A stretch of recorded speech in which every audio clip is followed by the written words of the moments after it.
My stepmother once looked me dead in the eyes and said, "People like you shouldn't marry, you're just a burden." So I became her boss's wife. Keep listening, because what happened after that changed my entire life. If this story stays with you, don't forget to show your support. It really helps more than you know. After my dad passed away suddenly, everything changed. I was 17, scared, and living with a woman who made it clear she never wanted me. Darlene, my stepmother, was cold from the beginning, but after my father died, she became cruel. I have lupus, an illness that comes and goes in waves. Some days I felt fine. Other days, I couldn't even get out of bed. But Darlene didn't care. She said I was weak. She called me dead weight and said I'd never be good enough for college, let alone love. I wanted to study psychology. My dad had promised me he'd saved up for my college, but when I asked Darlene about the money, she laughed in my face. "It's gone," she said. "I used it. You're not going anywhere anyway. What man would marry someone who's already broken?" Her words hurt more than I let on. I didn't have anywhere to go, so I stayed and worked. Darlene got me a job as a receptionist at the law firm where she worked. It was the only offer on the table. I knew she wanted me to fail, to quit, maybe even to disappear. But I didn't. I kept my head down and worked hard. I answered phones, filed papers, and smiled even when my joints ached. I watched everything. I noticed how Darlene acted differently when the senior partner, Grant Weston, came into the room. She straightened up, laughed a little too loud, and always tried to be noticed. But he barely looked at her. One day, he asked me to bring some files into his office. I was nervous but polite. He looked at me and said, "You're new here, right? What's your name?" That was the first real conversation we had. He was kind but firm, the kind of man who saw through nonsense. Over the next few weeks, he started asking for my help with little tasks. Scheduling, notes, organizing client meetings. It was nothing big, but I noticed Darlene didn't like it. Not one bit. She started snapping at me more often, calling me useless in front of others. But I stayed quiet. I had learned how to survive in silence. What she didn't know was that every cruel word she said, every time she pushed me down, I was slowly building something stronger than she ever expected. And soon, she would realize she hadn't broken me. She had helped me rise. I always believed my dad when he said he'd take care of my future. Even when he was sick, he told me not to worry. My college dreams would be safe. He said there was a trust in my name, saved just for my education. But after he died, all of that disappeared, like it never existed. A few months into working at the law firm, I started asking questions. I found the courage to talk to one of the junior lawyers about my dad's estate. He looked it up for me, just as a favor. That's when I learned the truth. My dad had left money for me, a full trust fund, enough to cover my tuition and more. But somehow Darlene had gotten control of it. She had been listed as my legal guardian, and because I was still underage when he died, she got to manage it. I went home that night feeling like my chest was full of bricks. I waited until she was alone in the kitchen and calmly asked her about it. Her face didn't even twitch. "Of course I used it," she said, like it was nothing. "You don't need college. You need to grow up and realize life doesn't hand out trophies to broken girls." I asked what she meant by broken, even though I already knew. She looked me dead in the eyes and said, "You're sick. You're weak. You'll never be enough for anyone. Not for a school, not for a job, and definitely not for a man. You're just dead weight." I didn't cry in front of her. I went to my room, closed the door, and let the pain hit quietly. That night, something inside me changed. I wasn't going to beg her. I wasn't going to scream or fight. I was going to outgrow her. From that day on, I stopped hoping she'd ever care. I showed up to work early. I stayed late. I kept my head down and my ears open. I paid attention to everything. Who came in late? Who lied? Who was sloppy? And I especially watched Darlene. She acted like she ran the place, but I started noticing cracks in her mask. She thought she'd buried me by stealing my future. But I was just planting roots. And soon, she'd see what happens when a girl grows in silence. The first time I saw Grant Weston up close, I was carrying a stack of folders nearly as tall as my torso. He held the door open for me without a word, just a small nod. But something about him made everyone around straighten their backs and lower their voices. He was the senior partner, the name on the building, sharp suit, calm face, and the kind of quiet that made people nervous. Especially Darlene. I noticed it quickly. Anytime Mr. Weston entered the office, Darlene's whole vibe changed. She stood straighter, tried to act extra helpful, and smiled too much. Once, I heard her practicing how to say, "Good morning, Grant," like it was some performance. But it was more than nerves, it was fear. She avoided talking about him unless she had to. And when he was around, she tried to keep me out of sight. That only made me more curious. I didn't try to speak to him. I just did my job, filed things, answered phones, took notes during meetings. One afternoon, I noticed something strange. I was organizing time logs, and I saw a few entries that didn't make sense. Hours marked down under Grant's name that he couldn't have worked. I didn't say anything at first. I checked it again, then double-checked. A few days later, I saw him reviewing billing documents with a furrowed brow. Without really thinking, I gently said, "Sir, I noticed a few hours recorded under your name that didn't match your schedule. I hope it's okay I double-checked them." He paused, looked at me for a long second, and asked me to show him. I walked him through the files I'd found. He didn't say much, just nodded slowly, thanked me, and took the papers with him. That was it. I thought maybe I had overstepped. But the next morning, he called me into his office.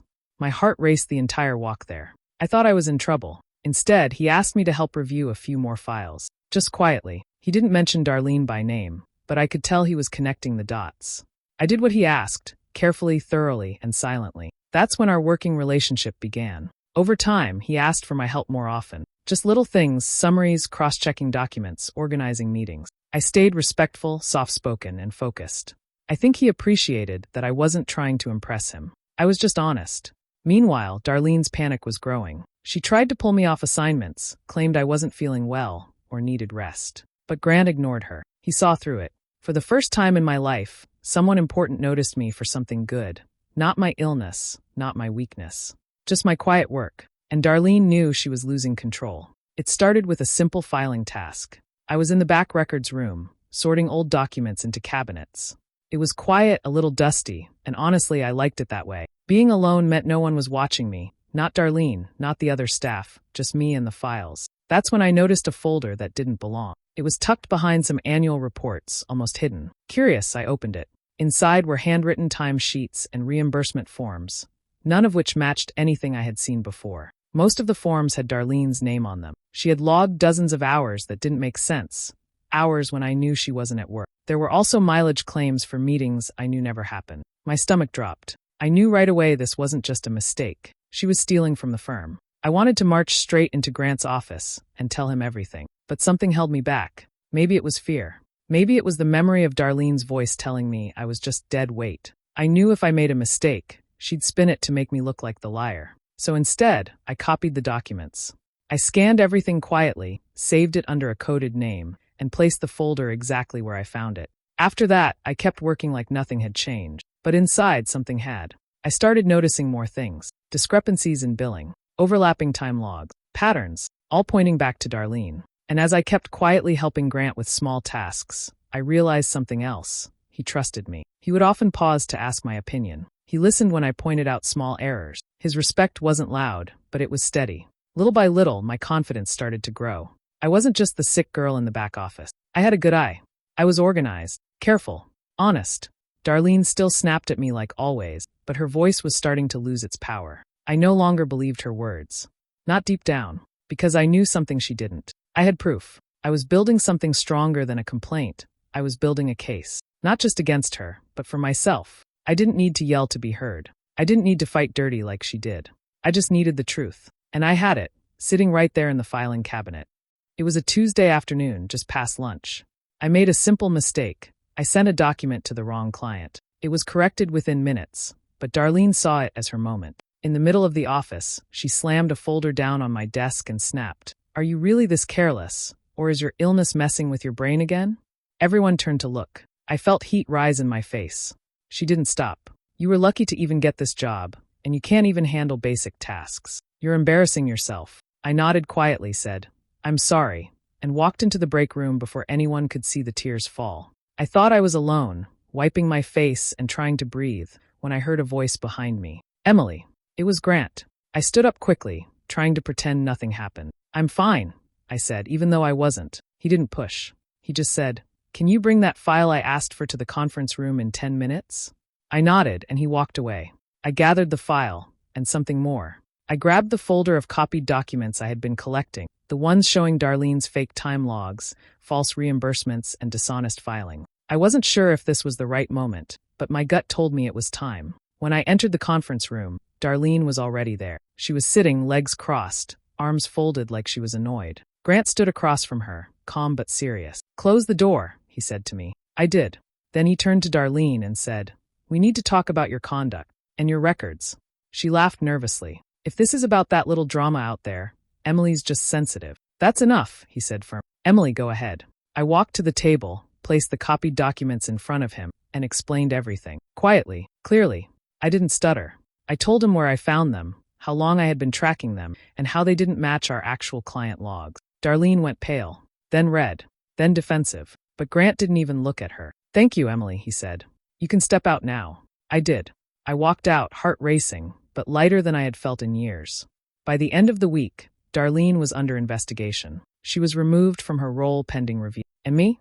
I was promoted, quietly, with no big announcement, but with a new title and a new desk just outside Grant's office. Darlene never found out who exposed her. She walked past me a few times after that with cold eyes, never knowing the girl she once humiliated in front of everyone had brought her down. I didn't need to scream or get even. I just showed the truth. And in the end, it made her kneel. I didn't plan on telling anyone I was sleeping in my car. I had been doing it for almost 2 weeks, ever since Darlene kicked me out for bringing drama to the office. She said I was lucky to have a roof over my head to begin with, and that I should stop acting like a charity case. So I packed my things and left. Most nights I parked a few blocks from the office, kept my blanket tucked behind the passenger seat, and hoped no one would notice the bags under my eyes the next day. But Grant noticed. He called me into his office one morning, looked at me for a moment, then asked, "Are you living in your car?"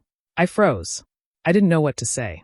But he wasn't angry, just concerned. "I have a guest house," he said. "It's private, quiet, and safe. You can stay there until you figure things out. No questions asked." At first I refused. I didn't want to owe anyone anything. But he insisted, gently, with no pressure. So that night, I followed him home in my car, parked beside his, and carried my single suitcase into the neat little guest house behind his main house. It was cozy, warm, and had its own entrance. I cried that night, but for the first time, it was out of relief. A few days later, Darlene saw us together, me stepping out of his car in the office parking lot. I had taken a ride with him after my car battery died. Her eyes widened like she'd seen a ghost. She didn't say anything right away, but the next day, I started hearing whispers. "She's sleeping her way into a promotion," one staff member muttered under their breath. "That's why she got moved up so fast." I didn't respond. Neither did Grant. The rumors didn't stick. People respected him too much, and they didn't have anything solid to hold on to. The silence was louder than the lies. That week, something shifted between us. We started sharing more during the quiet moments, small conversations, stories about our families, things we didn't say to anyone else. One night, over tea, he told me something I didn't expect. "Darlene tried to get close to me years ago," he said. "She played nice, tried to manipulate things in the office. I never trusted her, but I never had proof. Until you." We looked at each other for a long time. No words, just understanding. For the first time, I didn't feel like a burden. I felt seen. Darlene's downfall came quietly, almost like a whisper, not the dramatic scene she probably imagined. After the audit confirmed everything I had found, she was terminated with cause. There was no office announcement, no big scene. Just an empty desk the next morning, and a few curious looks that faded by lunch. For weeks after that, things felt peaceful. I had moved into a new role, assisting directly under Grant. I was now sitting in on leadership meetings, taking notes, giving input, and slowly finding my voice. It still felt strange sometimes, going from the girl who cried in the break room to the woman trusted to sit at that table. Then came the email. It was short, formal, and pathetic all at once. Darlene had written directly to Grant, asking for a meeting. She claimed she had made a few mistakes and hoped he could look past them and offer her a fresh start. She didn't know I had access to that inbox now, and she certainly didn't know I'd be in the room when she arrived. Grant didn't respond right away. He waited, thoughtful as always. Then one day, during our usual morning meeting, he looked over at me and said, "She's coming in tomorrow at 10. I want you in the room." I nodded. My hands were cold. My chest felt tight. But I agreed. The next morning, Darlene walked into the conference room wearing a blazer 2 sizes too big and makeup that couldn't cover the desperation in her eyes. Her smile faded the second she saw me sitting across the table, right beside Grant. Her lips twitched, like she wasn't sure whether to act polite or offended. She chose fake polite. "Emily," she said, nodding, her voice tight. "Didn't expect to see you here." "I work here," I replied calmly, then looked down at my notes. Grant got straight to the point. "Darlene, we've reviewed your file. You were terminated for cause. Nothing about that has changed." She tried to plead. Said she was struggling financially, said the audit had been too harsh, that she'd learned her lesson. But Grant's face never softened. "We can't rehire someone who compromised the trust of this firm," he said simply. Darlene turned to me then. Her eyes narrowed slightly. "You're really okay with this?" I looked at her, steady and quiet. "This isn't personal," I said. It's just consequences. She stood, lips trembling, and gathered her purse. I gave you a home, she snapped, voice shaking. And then you threw me out, I replied. She walked out without another word. I didn't smile then, not really. But inside, I felt something shift. Not revenge, exactly. Just peace. I didn't need to gloat. She had once tried to control my life from across the table. Now, I sat at that table, and she stood on the other side, begging. What started as quiet teamwork slowly turned into something warmer. Grant and I never rushed anything. There were no grand gestures or office whispers, just small, honest moments. Late nights organizing case files turned into longer conversations. Shared coffee turned into shared dinners. Over time, I realized how safe I felt around him. Not just physically, but emotionally. He never looked at me like I was fragile. He listened. He saw me. We kept it private. Not because we were hiding, but because it was ours. Something sacred and separate from the chaos that had once surrounded me. He never brought up Darlene unless I did. And when I did, he didn't roll his eyes or pity me. He just listened and let me process. A few months after Darlene's final visit to the firm, Grant invited me to dinner at his house. It wasn't unusual. We'd done it before. But this time, something felt different. The table was set a little more carefully. Candles flickered softly. And then I saw the bottle of wine he had placed near my glass.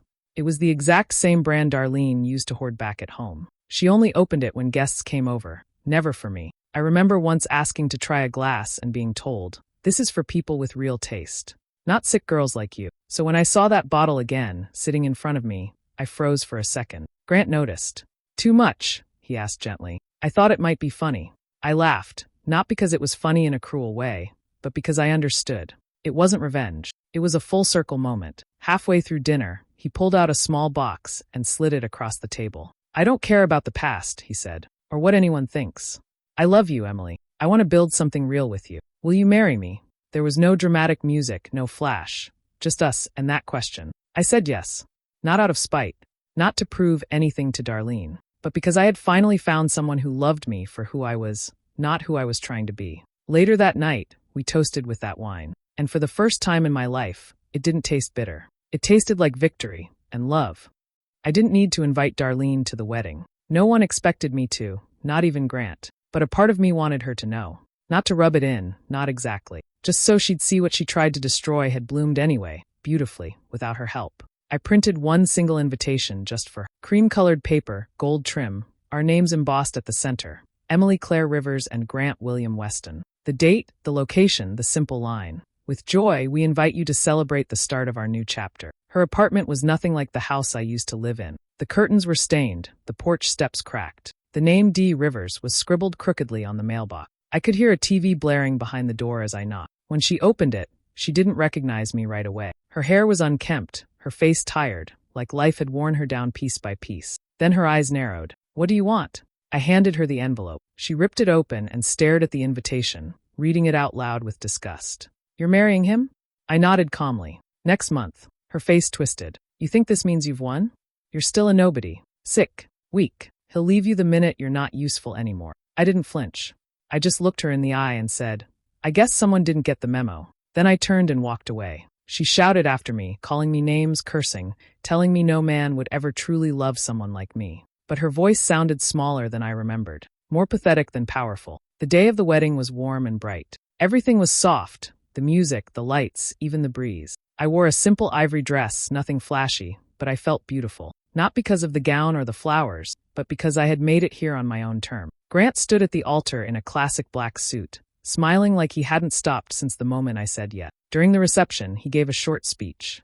Not loud, not grand, just enough. "There are people who confuse silence with weakness," he said. "But real strength grows quietly. It's in the ones who rise after being pushed down, who love after being unloved, who heal after being broken." I knew he was talking about me, and I knew who wasn't in the room. Darlene never showed up. No message, no gift, nothing. And that was fine, because in the end, I didn't need her to see my worth. I already knew it. 2 years passed.